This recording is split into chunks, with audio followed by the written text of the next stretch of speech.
Iiyak si Marian. Hindi po, matapang po ako. Iiyak si Marian. Iiyak si Marian.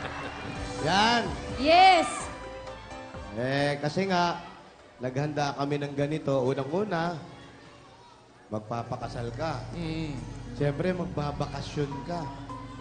Hindi ka na nga namin madalas nakakasama dahil busy ka. Ngayon magpapakasal ka, lalo ka magiging busy dahil mamimiss ka namin at hindi ka namin makakasama dito araw-araw sa One for All. O sa Bulaga. Basta, after the honeymoon, promise ko, mag-one for all ako. Promise yan, ah. Hindi, opo, gusto ko lang din magpasalamat sa Eat Bulaga na nabigyan ako ng chance na ipakita kung sino talaga si Marian sa tao. Ayun na. Sobrang thankful ako na naging parte ako ng Eat Bulaga kasi ang daming mga taong nakaka-appreciate ngayon sa akin na ang saya-saya ko pag nag-one for all ako. Nasabi ko nga sa sarili ko, kahit magkaroon ako ng soap kahit once a week, gusto ko mag-Eat Bulaga.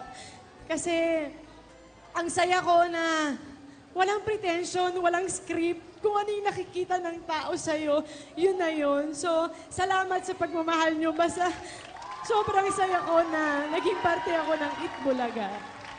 Thank you. At nakita naman namin talaga, nung una ka nga papasok dito sa Eat Bulaga, sinabi sa amin, meron kayong makakasama. Alam mo, nung sinabi sa amin na si Marian Rivera yung kasama namin, sabi nung iba, kaya-kaya niya. Sabi nga natin, marami nga pumupuna sa kanya na si Marian ganyan. Ang isa lang inisip namin, si Marian, totoong tao yan. At makikita mo yan pagkasama mo na sa One for All at lalabas na ang totoong ugali ng Marian Rivera. Hindi kasi bilang artista, public property kay lahat ng bagay na pupuna sa'yo. So nagpapasalamat ako dahil sa kabila ng lahat ng yun, mas marami pa rin ako nakikita nagmamahal sa akin. Kaya sobrang thankful talaga ako. So sa lahat ng taong masaya para sa akin, masaya para sa amin ni Dong at alam kong isa na to sa mga pamilya ko, thank you. Walang hanggang pasasalamat dahil isa kayo sa mga biyayang dinig ng Diyos sa akin. Kaya sobrang happy ko talaga.